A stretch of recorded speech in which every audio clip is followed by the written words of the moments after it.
Hi, I'm the Mythology Guy, and I just finished watching the third and final season of Blood of Zeus, and this was the best season, in my opinion. I enjoyed it. I enjoyed it quite a bit. There are problems. There are some, for sure, problems, but this season really felt the most epic and delivered on several of the things that were set up. And, I really had a good time with it, to the point that I'm genuinely bummed we're not getting more seasons. I'm so confused about the whole why there were 3 seasons thing. I heard someone say they originally wanted 5 seasons, but it got cut down to 3. But then I read another article where the Peloponnese brothers were saying, no, we're happy with 3. That's what we wanted for the story we wanted to tell. But they're also open to like spin-offs and stuff. And it's like, I mean, maybe that's the truth. Maybe it's not. Maybe they have to say that. I don't know.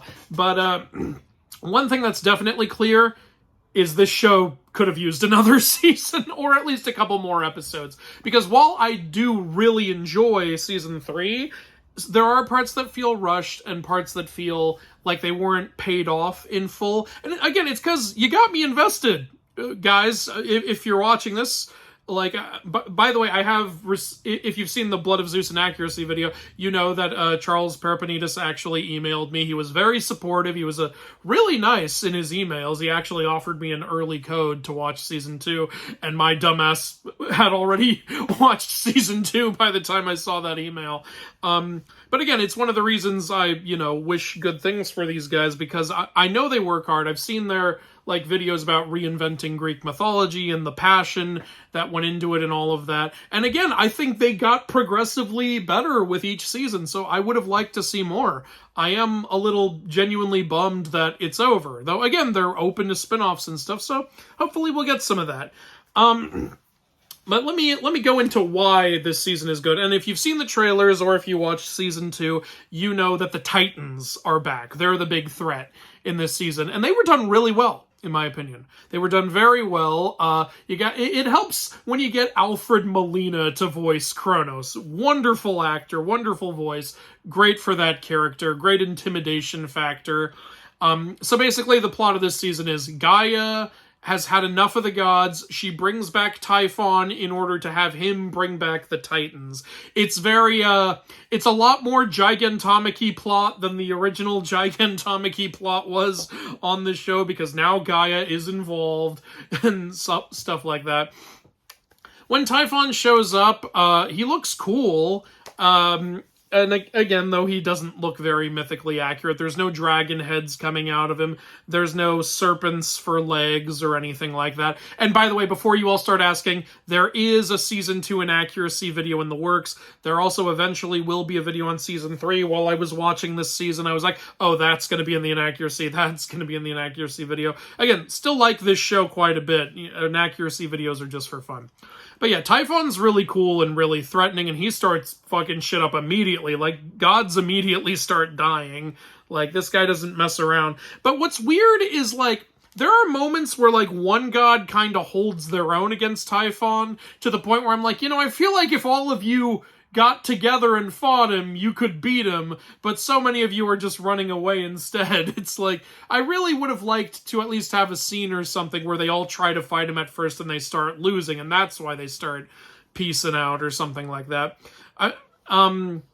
And yeah, it's, but again, it's a good threat. The Titans are a good threat.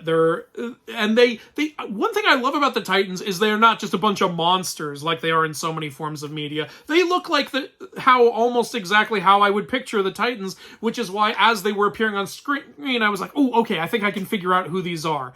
It's never confirmed who most of them are, but there was a point. I was watching this with Shane, and he enjoyed it a lot, too. There were points where I was like, I think that's Oceanus. And it turned out it was Oceanus. I was like, yes, got it. Oceanus has his crab claw horns. Love that. And there was a point where I was like, I'm pretty sure that's Themis. And it turned out it was Themis. And then there was, like, one with wings showed up, and I was like, wait a minute, none of the Titans have wings. And then I remembered, wait, Lesser Titan, Astraeus, he has wings. He's a wind god. And then he immediately starts creating wind gusts. I'm like, yes, I was right about that, too. So that was fun. Stuff like that is fun for me in shows like this, and that's a sign of adapting well, when like fans of the original can watch and be like, ooh, I'll bet that's that, and then it turns out to be that. That's fun. So again, one of the reasons I enjoyed this season more. I'm glad they weren't just a bunch of freaky giant kaiju. Though they were gigantic, still haven't quite gotten that right. And there was one weird thing where, like, Kronos says, in order to have my power restored, I need to step into the sunlight. And it's like, okay, I could believe that for, like, Hyperion or Helios. I don't know why you. Especially because in Season 1, Zeus said the Titans were beings of darkness. Why do you need the sun? And it's so weird, too. And, there's gonna, like, I'm just gonna talk about this. You're watching a Season 3 video. You should be expecting some spoilers at this point. Like Kronos is like, I'm gonna stand here, you better go use your Biden to reflect the sunlight into me so that I can get my power back. It's like, bro, the sunbeam is 20 feet away from you, just go over there and stand in it, you lazy asshole. It's hilarious. Yeah, but another weird... One thing that's kind of weird is they create this, in order to really up the threat, they introduce in the underworld, there's this place called the Abyss. And if anything goes in the Abyss, it's completely wiped out. No afterlife, nothing. Like, you send a human in there, you see their body get destroyed, and then you see their soul get destroyed afterwards. So it works on humans, it works on gods. It's the Abyss, this big thing that's supposed to change everything up. It completely breaks the plot of the show, because in Season 2... I remember Hades was saying, we couldn't find a way to kill Typhon. It's like, throw him in the Abyss, you idiot. Why didn't you do that? But yeah, and then it's also weird because Gaia summons the Furies to help the Titans, but they're obviously working for Gaia, and then... when Kronos is like, we're going to start throwing gods into the Abyss, the Furies said, hey, you can't do that. Gaia said nobody gets thrown into the Abyss. And Kronos says, I don't care. Bring me their souls and I'm going to throw them in the Abyss. And the Furies are just like, all right. And they just go help him. It's like, wait, you just said he's not allowed to do that. You don't want him doing that. Why are you helping him do that? Like, what the fuck? Why are you still helping him do that? Also, I don't know. There's... also a point where the Furies say, Hades, you're going to be punished. I believe they said for breaking your oath. And what oath did Hades break? Correct me if I'm wrong. Please correct me if I'm wrong. But I just recently rewatched Season 2 for the inaccuracy video. I don't recall him breaking any promises ever in Season 2 or Season 3. When did he break a promise? When did he break an oath? The Furies punishing someone for breaking an oath is very mythically accurate. That's exactly what they do in the myths. But I don't recall Hades warranting that ever in this show. And then they also say, we're also going to punish your kin, like your kids and stuff. It's like, wait a minute, why would the Furies do that? His kids didn't do anything. So yeah, there's some weird... little continuity stuff there. That's strange. But again, I love the Titans. I like the added threat of Typhon. And I like Heron, like, a lot better than I did in Season 1. I remember in Season 1, I was like, I'm way more invested in Seraphim than Heron. And while that has remained true, I've liked Heron more and more as the show has gone on. He's gotten more interesting, he's gotten more cool. I think getting the Zeus powers did a lot for him, honestly. But Seraphim is also still... and we finally have, like... again, you saw Season 2, you know this. We finally have Heron and Seraphim working together. Actually being brothers, which is something I wanted to see since Season 1. So that's cool. That's really good payoff, and I like their dynamic, and I like how Seraphim grows. And I like we also get more of Seraphim and his love interest Gorgo. And I thought all of it was handled really well. Aside from... okay, we're getting deeper into the spoilers now. Overall, I'd recommend checking out the show. Great. But we're getting deeper into the spoilers now. So there's like a part where Seraphim, like... he manages to convince Charon to bring Gorgo to the afterlife. And it's weird because he's like, all right, in order to get Charon to do it, because she doesn't have any coins, we're going to have to go steal the most beautiful necklace in the world and bribe him with it. It's like, bro, just give him a coin. He'll do it. Like, why wouldn't he? Like, you don't have anything else shiny. It has to be the necklace of Harmonia. Why that specifically? But yeah, so he does that. He gets her into the afterlife, and And yeah, and there's really sweet moments between her and him where she tells him, like, she wants to be with him. She didn't stop loving him, even though he tells her the truth. He tells her, I did what you told me not to do. That's why you got killed. I also killed the giant who killed you. And she's still like, no, I want to be with you still. It's a nice dynamic. And then something that was interesting was, so Kronos killed Rhadamanthus, so now we need a new Judge of the Dead.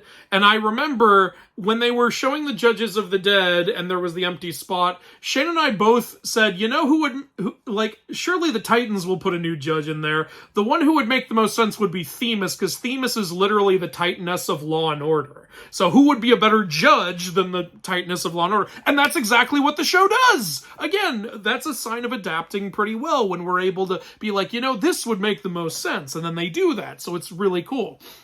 However, Gorgo doesn't get into Elysium because Themis says, sorry, your actions before you became a priest were really bad. And I'm like, I would have liked to see them, please. I'd like to get to know this character more. Again, that's why I'm saying this show could have used another episode or two, maybe a whole other season. Because season 1 was very much the Zeus season. Season 2 was very much the Hades season. I would have liked a Poseidon season, honestly. I would have liked that. I would have liked a whole season of Heron and Seraphim working things out together. Obviously not every moment of the show would have to be that, but I would have liked it if season 3 built some things up more for a big, awesome finale season. It's just because I like the show and I'm invested in it, and I would like to learn more about the characters. Season 2 got me so into this show's version of Hades and Persephone. I would have also liked to have that, for Poseidon, maybe. It would have been cool, especially because in the final episode, there's this big scene with Zeus, Poseidon, and Hades all together, and Shane and I were both sitting there, and, Shane looked at me and said, you know what would have been nice? And I said to him, if we got more Poseidon character? And he was like, yes! Because I'm into Zeus and Hades, but I know almost nothing about this Poseidon. I mean, I know he's the mythical Poseidon, but it would have been nice to have a little more character for him. Again, I guess you could spin off and do that if you want to. But yeah, that's what I'm saying. There are parts that feel rushed. There were several parts where, so much stuff got set up, and, during episodes, 6 and 7, as Heron and Seraphim are doing several Your Princesses in Another Castle side quests, Shane and I were constantly saying, how are they going to wrap this up in time? I don't know how they have enough time. And they do get to all the big major things, but there are things that don't feel like they were ever dealt with. For example, big spoiler alert. Persephone gets killed, but her soul doesn't get destroyed. And then we never really find out what ended up happening with her. Did Hades bring her back? Apparently he's allowed to bring people back because he has his Bident. His Bident is the only thing that controls that. So what happened with Persephone? I would have liked to know, because you got me really into it in season 2. Hades puts his 2 kids into a temporary sleep so that they can hide away during the war. Does he ever go wake them up?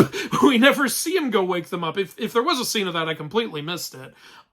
Gaia sets up this entire war and says, I'm done with the Olympians, I've had it, I want everything wiped out.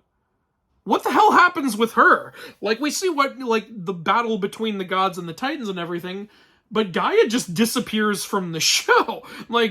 At the very end, it's wait a minute, don't you have to settle things with Gaia? What about that?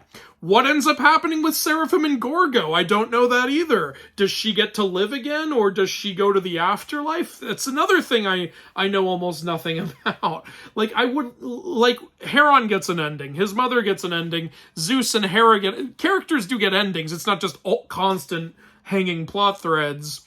But, there are more characters I would have liked to see a proper ending for. There is cool stuff showing up. I liked that the Dionysus' Maenads showed up, but you know what else I would have liked to see? How about some Dionysus? Literally so much talk about him from the Maenads in their episode, but Dionysus hasn't had a line this whole show. He has briefly appeared in the background a few times. Again, it would have been cool if he showed up during that scene or something. It would have been perfect for that.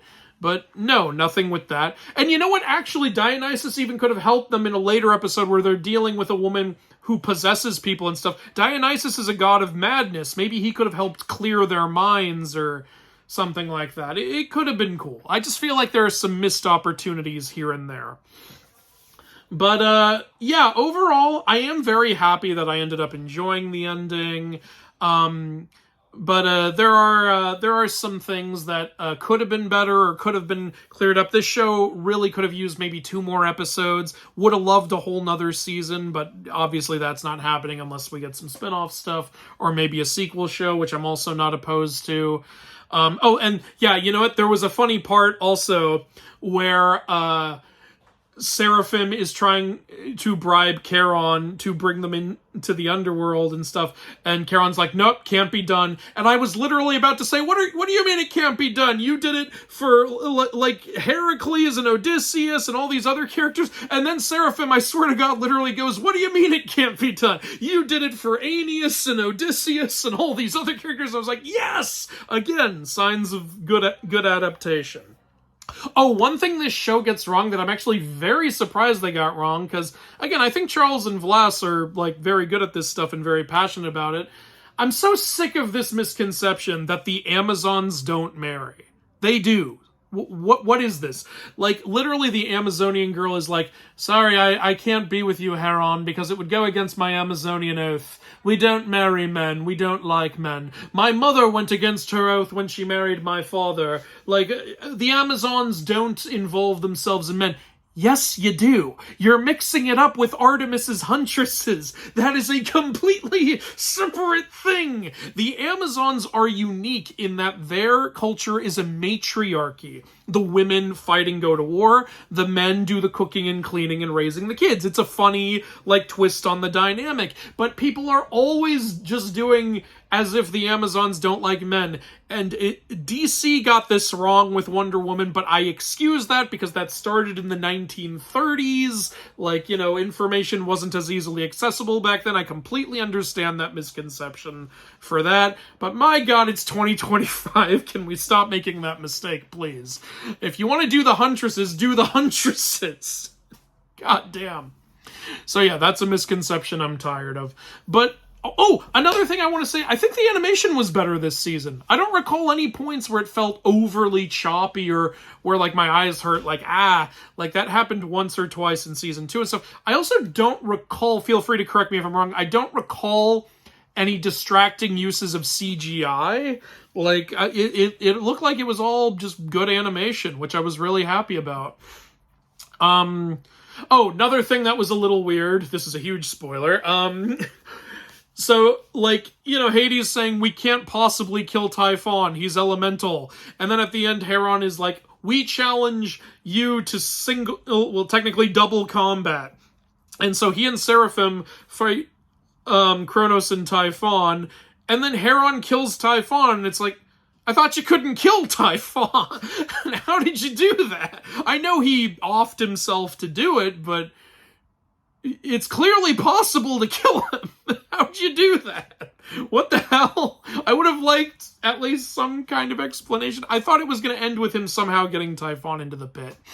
Also, yeah, I could have used, because I loved how well they set up all of the Titans and, like, how intimidating they are, I wanted more of them. It's another reason I think maybe another season would have done well. I would have liked, you know, some episodes of, like, them facing individual Titans. I would have liked to see, like, an episode where they have to take Themis down as the new head judge of the underworld. Or, you know what would have been really cool is, what if they brought Iapetus out? Iapetus is the Titan of mortality, and he was ruler of the underworld before Hades. What if Iapetus comes back and he starts splitting the loyalties of all the underworld deities like Styx, Nyx, and Charon and all of that, because he's their original ruler? You could have had a whole war in the underworld between Hades and Iapetus. That would have been amazing. So, and yeah, it's like, if you had done a Poseidon series, then Poseidon season, then you could have built up a big rivalry between Poseidon and Oceanus for, like, this final Titan season. I would have enjoyed stuff like that. Apparently the 4 wind gods, Boreas, Notus, Eurus, and Zephyrus, all just, like, died off screen. I wonder how their father Astraeus feels about that. But yeah, I think that's about all the things I really wanted to touch on with this show. Overall, best season. A lot of great things about it. Good animation, awesome action, was really into the characters. My biggest gripe with the show was that I wanted more. That's a good criticism to have, kind of. I did have other little gripes, as I've told you, but they didn't stop me from enjoying the show. Like, again, just wanted more. Just wanted more build-up and more episodes and more character development. But what we got, I wasn't angry about, for the most part. I got a little angry at that Amazon part. I was like, God damn it, we're still making this mistake. And I was so confused at the Furies and how Typhon was able to be killed. I think those were my biggest, okay, that's a big writing issue things. But there were so many other, like, fun writing things in the show that I appreciated. If they ever do a spinoff, I'll happily watch it. I would be thrilled to do so. I think that's it. I don't know how to end videos.